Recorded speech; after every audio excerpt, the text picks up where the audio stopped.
Amém. Queria convidar os irmãos a abrir as suas Bíblias no livro de Apocalipse. Apocalipse, capítulo 2. Amém? Quem lembra o tema dessa noite? Como é que é? Sempre precisamos voltar. A partir do versículo 1 do capítulo 2, cartas às 7 igrejas da Ásia, primeira carta à igreja de Éfeso. Lucas, meu parceiro. Escreve ao anjo da igreja que está em Éfeso. Isto diz aquele que tem na sua destra as 7 estrelas, que anda no meio dos 7 castiçais de ouro. Eu sei as tuas obras, o teu trabalho, a tua paciência, e que não podes sofrer os maus, e puseste à prova os que dizem ser apóstolos e o não são, e tu os achaste mentirosos, e sofreste e tens paciência, e trabalhaste pelo teu nome, e não te cansaste. Tenho, porém, contra ti, que deixaste a tua primeira caridade. E algumas traduções vai estar o primeiro amor. Lembra, versículo 5. Lembra-te, pois, de onde caíste, e arrependa-te, e pratique as primeiras obras. Quando não, brevemente, a ti virei, e tirarei do seu lugar o seu castiçal, se não te arrependeres.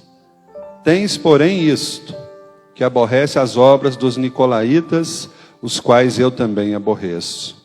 Quem tem ouvidos, ouça o que o Espírito diz às igrejas. Ao que vencer, dar-lhe-ei a comer da árvore da vida, que está no meio do paraíso de Deus. Amém? Senhor, nessa noite nós oramos e pedimos que o Teu Espírito Santo possa ministrar nos nossos corações segundo a revelação da Tua palavra.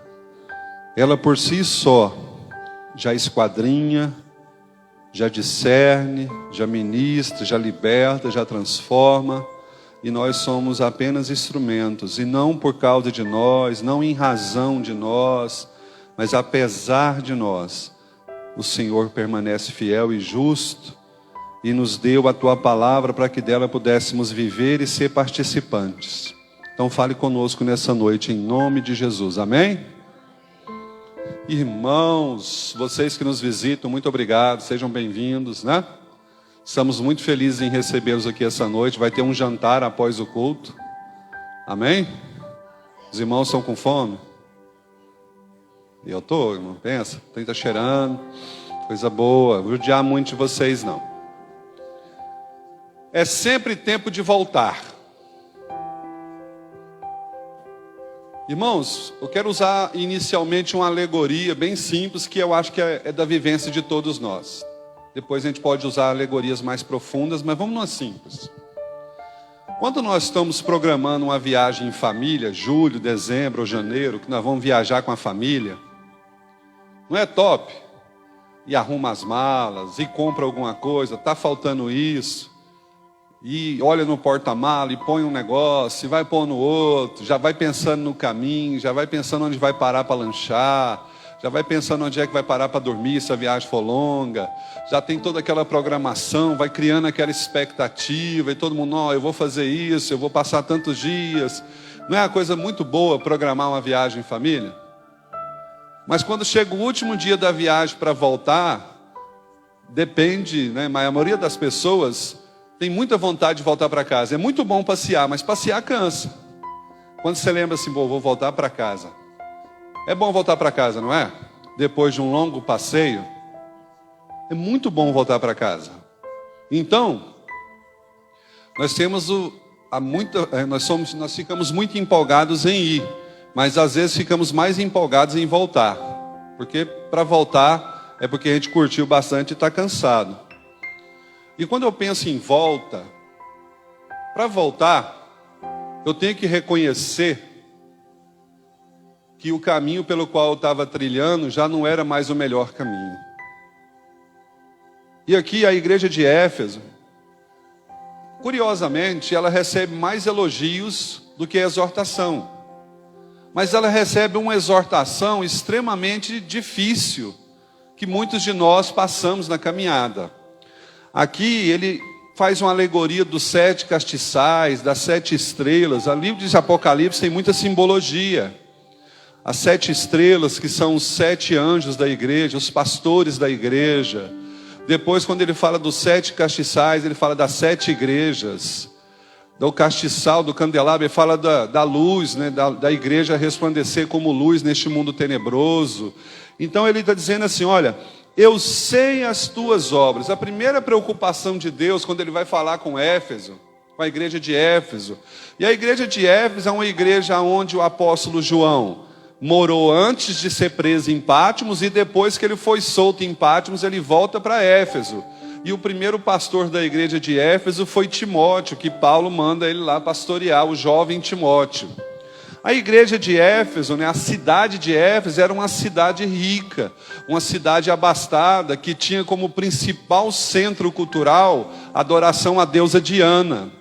Né? Tinha um templo a Diana, e o comércio financeiro da cidade de Éfeso era uma fábrica de bonecos, de barro, de bronze, de ferro, de Diana, e vendia e vivia disso, né? A cidade vivia dessa idolatria. Era uma cidade que tinha gente de vários lugares da Ásia que passavam por ali, do Império Romano. Era uma cidade que tinha muita informação, e Paulo abre uma igreja naquele lugar, estabelece ali um governo, estabelece ali a presença de Deus, e foi a primeira era da igreja, é o primeiro momento da igreja. É bem ali após a ascensão de Jesus, quando começam as viagens missionárias de Paulo, quando começa a igreja a se espalhar ao redor do mundo. Éfeso é contemplada com o evangelho, com as boas novas do Senhor. E nessa preocupação, 40 anos depois, quantos anos, irmãos? 40 anos depois, Deus escreve uma carta para Éfeso através de João, o apóstolo preso em Patmos. E quando João vai escrever essa carta, ouvindo Jesus falando e anotando, a primeira preocupação de Jesus, a primeira lembrança de Jesus com a igreja de Éfeso era a obra dela. Era o que ela fez e era o que ela fazia, eram as suas obras. Ele, olha, eu sei as tuas obras, o teu trabalho e a tua paciência. Veja bem que a igreja de Éfeso foi referência. Eu sei a sua obra, sei do seu trabalho e sei da sua paciência.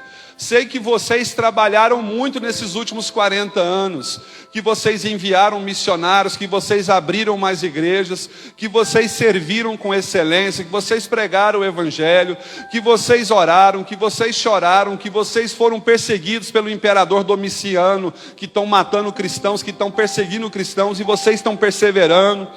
Então a primeira preocupação de Deus para falar com Éfeso era sobre a obra deles. Se Deus hoje nessa noite fosse falar com a igreja de Cristo do Rio Formoso 2022, se Deus fosse escrever uma carta para essa igreja, aqui no Rio Formoso, a nossa igreja começou nos grupos familiares aqui no ano de 88, 89. Então essa igreja tem mais de 40 anos. Então veja bem, 40 anos depois, aqui bem, até curiosamente, parece que é o mesmo tempo da igreja de Éfeso, né? 40 anos depois, o que Deus escreveria numa carta para nós? Será que a primeira preocupação de Deus seria falar das obras que nós fizemos? Eu posso dizer inúmeras obras que a igreja de Cristo do Rio Formoso fez nesses últimos anos. Pastor Estanislau pode falar, outras pessoas podem falar, você que está aqui já pode falar. Então, aqui a preocupação de Deus foi falar assim, eu sei, e que não pode sofrer aos maus, e puseste à prova os que dizem ser apóstolos e não são, e tu os assastes mentirosos. Ou seja, Deus sabia do zelo da igreja de Éfeso, que ela era uma igreja zelosa pela verdade, era uma igreja zelosa pela pregação expositiva, era uma igreja zelosa por apóstolos verdadeiros, fundadores e plantadores de igrejas verdadeiros. E o que acontece é que no meio da igreja de Éfeso se levantou homens que não eram apóstolos, que não eram discípulos, eram supostamente apóstolos e supostamente discípulos. E eles tiveram discernimento espiritual, perceberam que eram homens falsos, mentirosos e enganadores, e não permitiram que eles ficassem no meio da igreja. Será que nós temos essa percepção espiritual? Será que hoje a igreja de Cristo, se nós, 2022, milhares de anos depois, será que nós sabemos quanto no nosso meio tem falsas ovelhas, falsos discípulos, falsos pastores, falsos mestres, falsos apóstolos? Será que nós temos o discernimento espiritual? A gente percebe o que é falso quando está do nosso lado? Ou será que o falso, como o pastor Daniel falou domingo passado, né? O falso é tão igual que você não percebe, acha que é verdadeiro. Mas a igreja de Éfeso tinha um discernimento e um zelo tão grande que eles não permitiam no meio deles pessoas falsas e enganadoras. Logo era desmascarado, era descoberto e era expulso pela guerra espiritual que eles travavam, pelo zelo que eles tinham. Então, duas coisas nós já sabemos sobre a igreja de Éfeso: que eles eram trabalhadores, zelosos da obra, evangelizadores, servos, e que também não admitia pessoas enganadoras, fraudulentas e malignas no seio delas. Duas coisas que nós já sabemos com a igreja. Agora, e sofreste, veja o versículo 3: e sofreste e tens paciência, e trabalhaste pelo meu nome e não te cansaste. Olha bem o elogio que a igreja de Éfeso está recebendo. Vocês têm sofrido, porque, irmãos, não sei se você sabe, essa época da igreja de Éfeso, o imperador era Domiciano. E Domiciano foi o imperador que mais matou cristão depois de Nero. Ele começou uma perseguição exagerada para matar cristãos, para matar pessoas, para degladiar cristãos. Então o povo sofria muito debaixo do império romano desse imperador. E aqui diz: olha, eu sei que vocês sofreram, mas vocês têm paciência. Vocês sofreram durante esses 40 anos, mas não deixou de pregar, não deixou de evangelizar, não deixou de servir, não deixou de amar. Vocês fizeram a diferença, e vocês, todo esse sofrimento que vocês passaram, vocês ainda têm paciência. Vocês ainda teve paciência, e trabalhaste pelo meu nome e não te cansaste. Quantos de nós, irmãos, ao longo da caminhada nos cansamos de trabalhar pelo nome do Senhor? A grande maioria das pessoas trocam de igrejas, às vezes trocam de denominações ou ficam desigrejadas, né? Passam a ficar nas suas casas, passam a assistir cultos online, cultos pelo YouTube, passam a dizer que não querem mais estar no seio da igreja, na noiva, no corpo de Cristo. E as pessoas têm alegações fortes, têm motivações fortes para não estar no nosso meio. Às vezes são até verdadeiras as alegações. Mas aqui a gente percebe que a igreja de Éfeso era uma igreja que não deixou de trabalhar pelo nome do Senhor. E além de não deixar de trabalhar, eu acho importante ressaltar que eles não se cansaram. Com todo o sofrimento, com toda a perseguição, com toda a morte, com todo o sangue, com toda a luta, eles não se cansavam. E hoje, você fala assim, mas aonde está falando? Aonde é que você vai entrar num assunto do tema? É sempre tempo de voltar, sempre temos que voltar. Daqui a pouco a gente chega lá, você vai percebendo. Sabe o que acontece? Não sei se já aconteceu com você, mas ao longo da caminhada cristã, ao longo da caminhada da fé, pode acontecer e acontece com a maioria de nós, e eu entendo até que deva acontecer, a gente esmorecer, a gente dá uma desanimada, a gente começa a olhar para o lado, a gente começa a perceber que as pessoas não têm a mesma paixão que você, não têm o mesmo desejo que você, não têm a mesma entrega do que você, que não têm os mesmos compromissos do que você, que não servem com a excelência que você serve. Ao longo dos anos, as nossas visões vão ficando meio embotadas e turvas, né? E a gente começa a largar de olhar para Cristo e passamos a olhar para as pessoas. E nesse momento a gente começa a criar um conjunto de regras e de normas, um escopo de conduta. Começamos a determinar determinadas coisas, começamos a fazer observações extremamente ríspidas, às vezes arrogante, prepotente. Vamos abandonando a humildade, vamos abandonando a vida de oração, vamos abandonando o discipulado, vamos abandonando a pregação do Evangelho, vamos abandonando tantas coisas, mas é tão sutil, é tão sapatinho de algodão, que você não vai percebendo que você está distanciando do propósito. E isso acontece com muitas pessoas, esse ostracismo, sair de cena, apagar, ficar um pouco apagado, de repente você já não é mais aquilo que as pessoas achavam que você era. E a igreja de Éfeso trabalhou muito, suou muito, sofreu muito, batalhou muito. E aqui diz que eles não se cansaram. Amém. Só que eles não se cansaram mais na caminhada de luta e de sofrimento da fé. Eles começaram a fazer algo que muitos de nós provavelmente já estamos fazendo, ou já fizemos, ou vamos fazer em algum momento da caminhada. Nós vamos começar a caminhar por princípios farisaicos, legalistas, determinantes, e vamos abandonando a graça e a fé.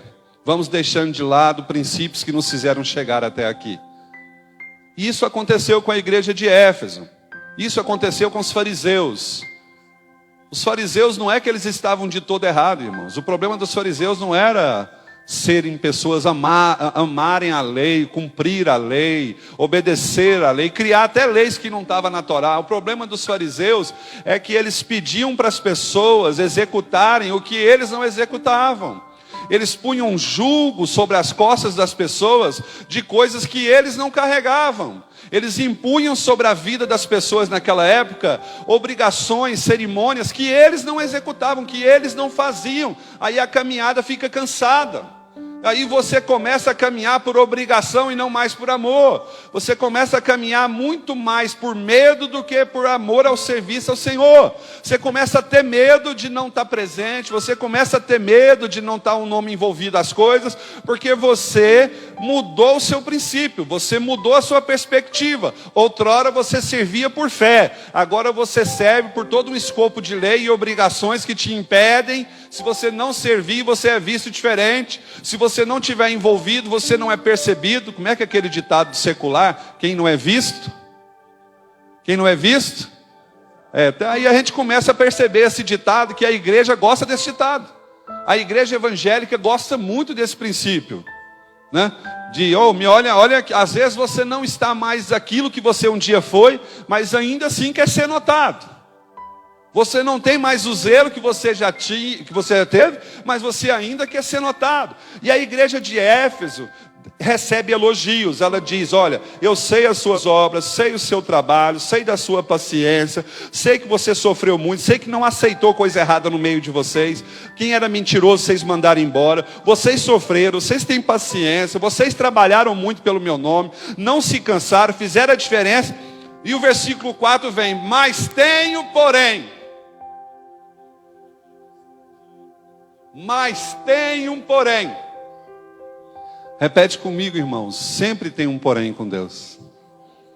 Vamos de novo. Sempre tem um porém com Deus. Deus foi elogiando, você viu?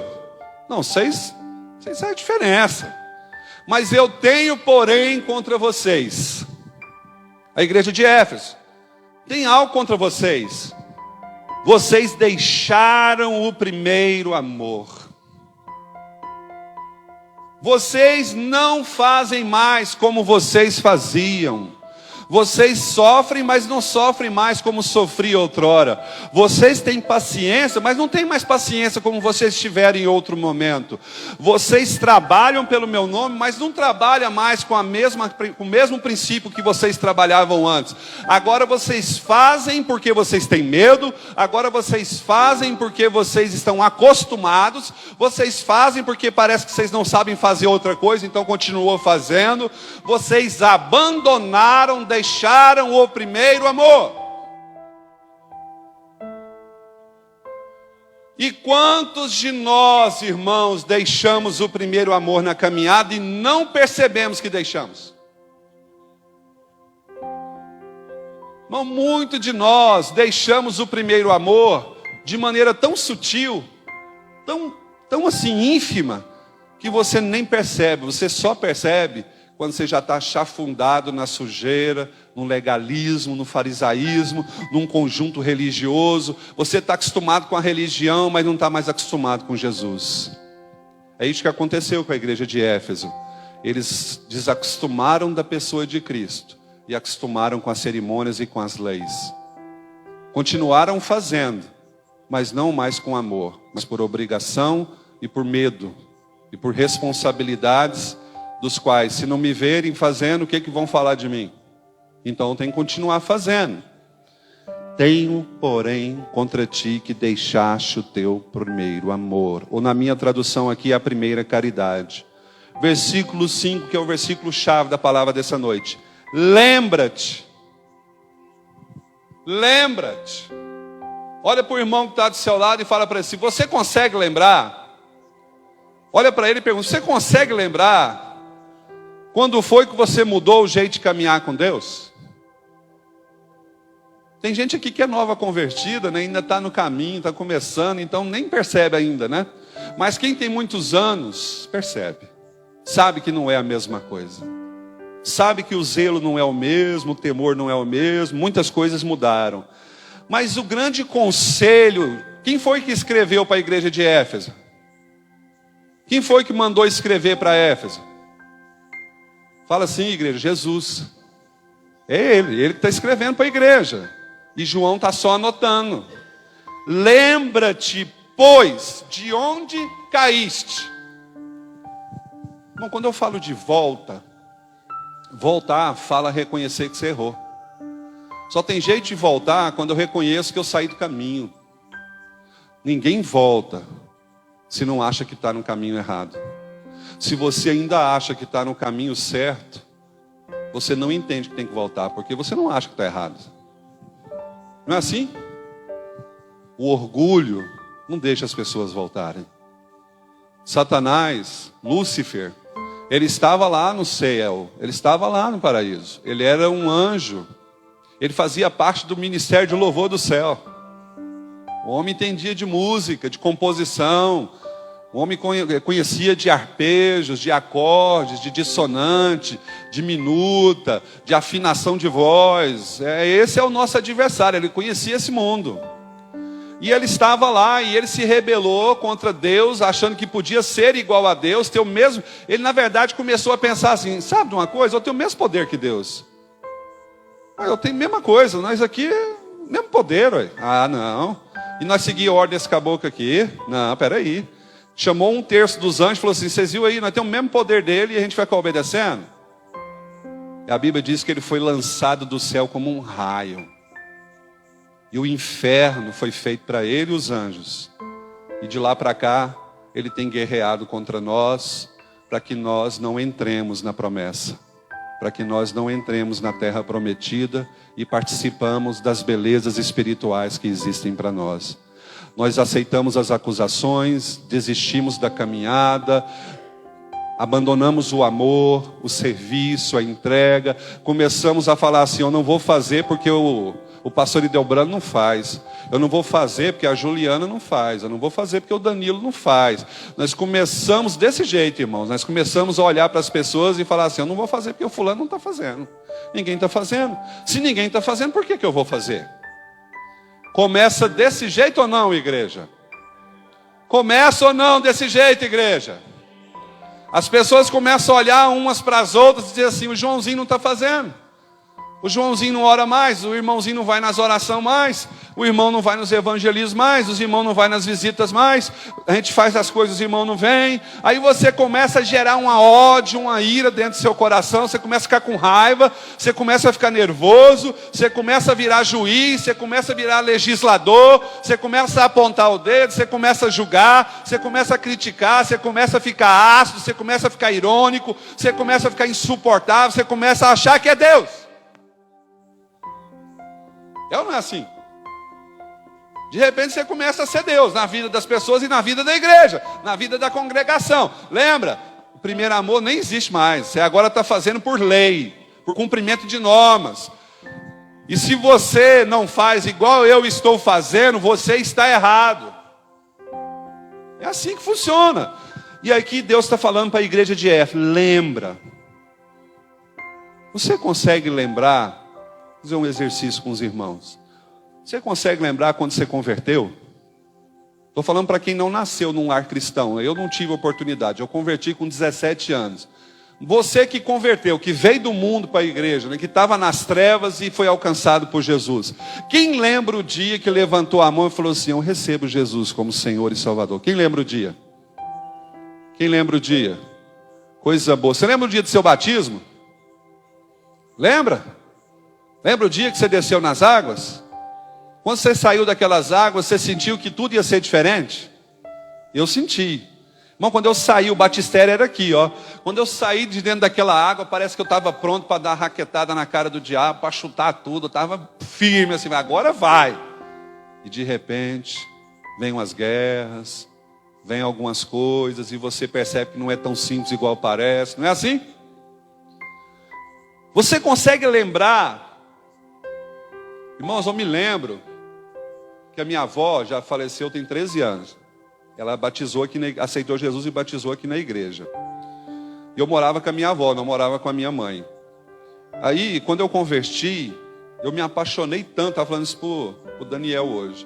Eu me apaixonei tanto por Jesus, eu amei tanto Jesus, aquilo foi tão profundo para mim, que eu chegava em casa das vigílias, eu chegava em casa dos cultos, que tinha culto de terça a domingo, só não tinha culto na segunda. Era terça, quarta, quinta, sexta, sábado e domingo, eu estava em tudo. Quando não tinha na igreja, era na casa do irmão, eu estava na casa do irmão. Eu queria tudo. Eu estava numa sede tão grande que eu queria tudo, eu ia em tudo. Aí eu me lembro que a Bíblia aqui tem 66 livros. Eu lia 20, 30 capítulos por noite. Aí quando eu terminava de ler, eu ajoelhava para orar e eu chorava. Eu falava: Jesus, eu quero te conhecer, eu quero te amar, eu quero te servir, eu quero fazer com excelência. E eu me lembro que eu orava de joelhos, aí minha avó ia lá, e eu estava ajoelhado na cabeceira da cama assim, e ela falava assim: Edgar, e eu: vai dormir. E eu: não, eu estou orando. Ela falou assim: não, você já está dormindo, você não está orando não. E eu estava dormindo mesmo, eu dormia de joelho, porque eu queria ouvir Deus. Ela ia lá me acordar 4 horas da manhã, eu estava de joelho, porque eu não queria abrir mão daquilo. Então assim, eu fico pensando, quando eu falo de primeiro amor, eu quero que você pense comigo esse processo aqui, lembra. Você consegue lembrar quando você tinha prazer de ficar a sós com Deus?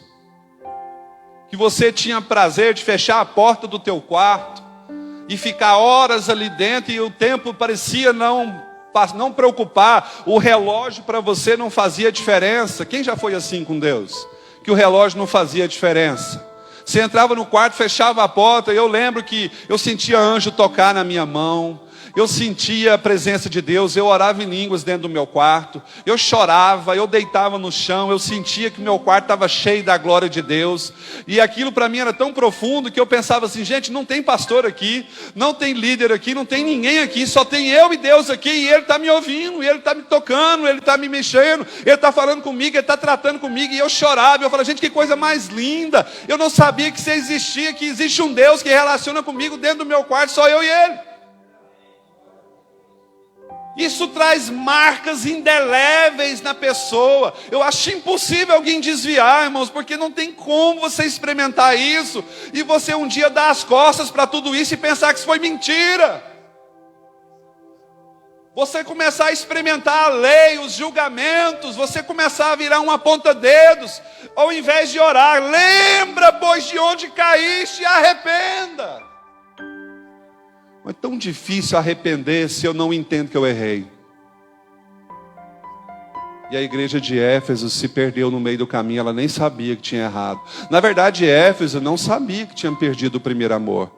Era tanto sofrimento, era tanta perseguição, era tanto dias difíceis de morte, de sangue pelos imperadores, que eles nem se ativeram à realidade de que eles já faziam no automático e aquilo já não era mais por amor.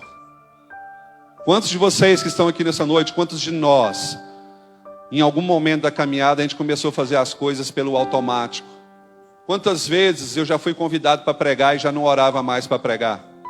Já sentia tão seguro, tão firme, tão cheio do propósito, que não precisava mais de orar para pregar, não. Eu me lembro que quando a gente fazia encontro com Deus, a gente passava 30 dias jejuando e orando. Lembra? 30 dias jejuando e orando. Quando chegava lá no encontro, o ambiente ainda estava pesado, ainda tinha céu de bronze, ainda era difícil, porque tinha 30 dias de jejum e oração, lá ainda era difícil. Tinha pessoa que chegava na sexta-feira, assim, no sábado, no domingo, na hora de ir embora, de entrar no ônibus, é que você via alguém chorando e dizendo assim: me perdoa, eu arrependo. Meu Deus, como tem gente dura nesse mundo. Como tem gente difícil de reconhecer que errou. E a igreja de Éfeso diz assim: lembra, pois, de onde caíste e arrependa-te. Volte às primeiras obras. Vamos ser sinceros, irmãos. Você acha que você serve a Deus hoje do mesmo jeito que você serviu quando você converteu? Com a mesma intensidade, com a mesma paixão, com o mesmo senso de amor, de serviço? Quantos acham que hoje você serve diferente de quando você converteu? Pode levantar a mão para me ver? Quem acha que serve diferente? Bem, eu me lembro que nós fazíamos relógio de oração aqui na igreja. A entrada da igreja era para essa rua aqui, tinha um alpendre ali. Nós fazíamos relógio de oração aqui, né, pastor Estanislau? Sem parar um minuto, e era escala. Eu lembro que eu caí no horário das 3 às 4 da manhã, e das 4 às 5 da manhã era o pastor Estanislau. E era o combinado assim, que se a pessoa do outro horário não viesse, você tinha que continuar orando. Então você tinha que confiar muito que o irmão vinha, sabe? Porque 3 horas da manhã, e a oração não era em casa, era na igreja. Não era em casa, você tinha que vir para a igreja. E eu me lembro que o meu horário era das 3 às 4 da manhã, e o meu parceiro de oração veio um dia. E eu tinha que orar todo dia. Ele veio um dia, nos outros dias ele não veio mais. E era para orar de 2 em 2. E aí um dia ele veio comigo, os outros dias ele não veio mais. E o forro da igreja era de forro paulista. O piso era um piso verde. E aí eu vim orar aqui nesse dia que ele não veio, e eu ficava olhando no relógio e falava assim: mas o irmão não chega. E 3 e 5 da manhã, 3 e 10 da manhã, e o irmão não chegava. E eu orando. E esse forro paulista começava a dilatar e fazia uns estralos muito fortes, parecendo que tinha alguém andando nele, sabe?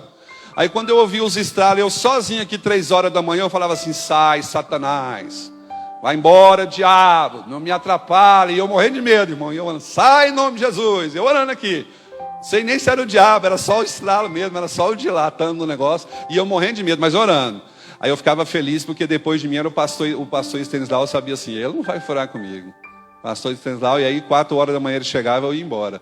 E isso foi durante muito tempo, irmão. A gente ficava orando 30 dias, 24 horas, e todo mundo vinha para cá orar. Sabe, quando eu estou falando de primeiro amor, eu estou falando disso. Estou falando desse senso, assim, isso não... Eu vinha para cá com prazer, o relógio despertava 2h50 da manhã, aquilo para mim era um prazer tão grande. Eu não senti em nenhum momento que aquilo era um peso, para mim era uma coisa tão gostosa. Eu vinha para cá feliz, que eu ia orar. Quantos aqui tem felicidade quando vão orar? Acabou muito isso, irmão. Muitas pessoas não são mais felizes quando oram, infelizmente. E aqui diz: olha, volte às primeiras obras, quando não breve, preste atenção, a ti virei, e tirarei do seu lugar o seu castiçal, se não te arrependeres. Agora eu quero te perguntar uma coisa para a gente encerrar. É possível uma igreja não ter luz? No sentido de luz para o mundo que está nas trevas? É possível existir uma igreja, uma denominação cristã, que não é luz nesse mundo? Que não é sal, que não brilha, que não é um farol? É possível ser igreja e não ser luz? O que vocês acham, irmãos? É possível. Na verdade, é mais possível que você possa fazer mais. Aqui Deus está dizendo é isso. Olha, eu não vou aí fechar a igreja. Se você não se arrepender e não voltar à prática das primeiras obras, eu não vou aí fechar a igreja. Eu vou ir fazer só uma coisa. Eu vou tirar a luz de dentro de vocês. Vocês vão ser trevas para a sociedade, vocês não vão ser luz. Ou seja, eu não vou estar mais no meio de vocês. Vocês vão ser igreja, vão estar abertos, vão receber pessoas, mas eu não estou mais com vocês, eu não estou no meio de vocês, eu não participo mais no seio de vocês. Eu vou estar fora, eu vou embora. A igreja de Laodiceia, que é o texto que nós mais usamos para evangelizar, Apocalipse 3:20, não é o que a gente usa mais para evangelizar? O que diz Apocalipse 3:20, igreja? Eis que estou, se alguém, eu entrarei, e ele, engraçado, a gente usa para falar isso com ímpio, não é verdade? Eu já usei demais esse texto com ímpio, mas esse texto é para a igreja, né? Você percebe que a igreja de Laodiceia tinha culto, tinha louvor, tinha palavra, tinha todos os momentos de um culto, mas Deus não estava mais dentro dela. Deus estava do lado de fora da igreja batendo. Se alguém abrir, é individual, não é coletivo, não é comunidade. Não é se todo mundo aqui pensar a mesma coisa. Não é comunidade, não é coletivo, é individual. É você, sou eu que tenho que abrir. A chave está do lado de dentro, é você que tem a chave. Se você não abrir, ele não vai entrar, não vai ter ceia entre você e ele. Vamos ser dois estranhos que supostamente relacionam. É sempre tempo de voltar, irmãos. Eu queria desafiar você nessa noite a voltar pelo caminho do qual você deixou. Eu queria chamar o louvor para cantar de novo a música Não Tardará, que é uma música de uma igreja evangélica americana de 1958. Essa música é de 1958. Olha aqui. Eu queria que vocês colocassem de pé. Por favor.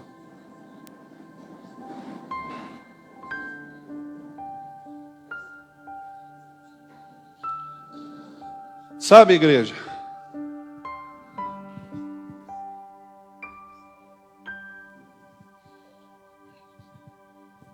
Parecia tudo perfeito para a igreja de Éfeso. Trabalho, esforço, dedicação, discernimento, vida. Eles eram assim extremamente empenhados e zelosos, mas se perderam e deixaram de amar a obra. Eu queria que você abrisse comigo para a gente encerrar, se você puder aí. Se não puder, eu leio para você. 1 Coríntios capítulo 13.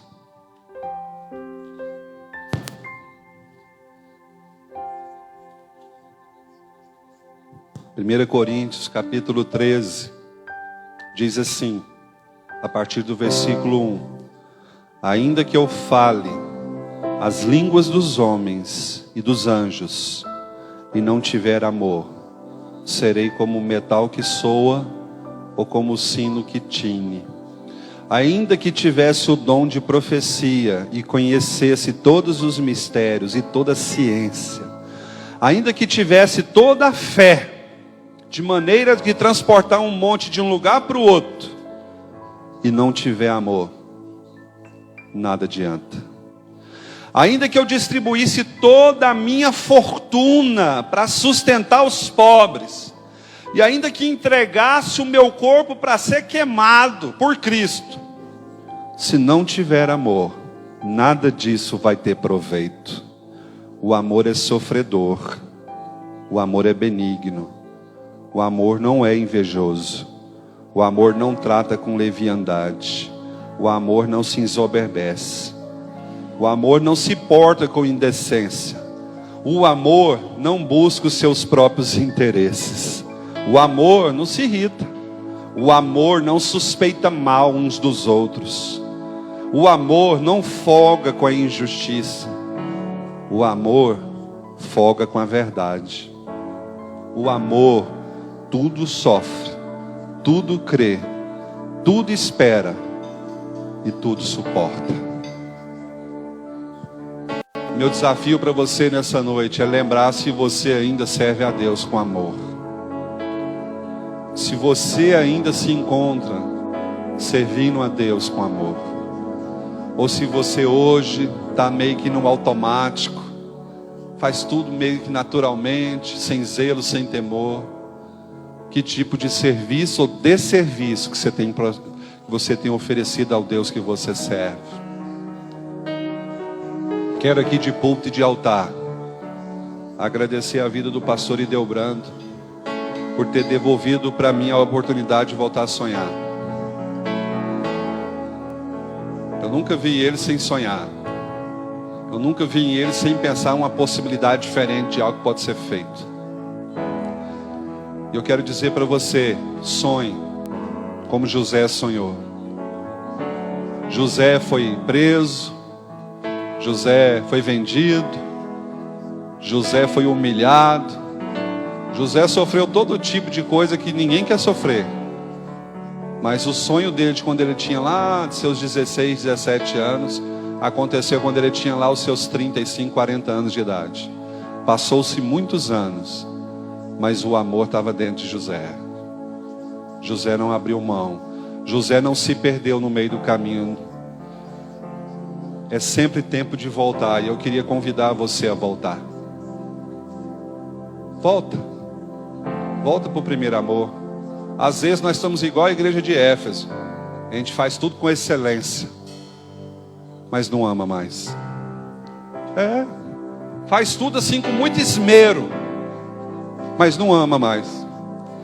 E acabei de ler para vocês, irmãos, se não amar, nada do que eu e você fizer faz sentido, não tem valor nenhum. Paulo escrevendo aos Coríntios no capítulo 13, ele diz, não tem valor nenhum. Se você não ama, não tem valor o que você está fazendo. Você pode fechar os seus olhos, aí onde você está. Feche seus olhos.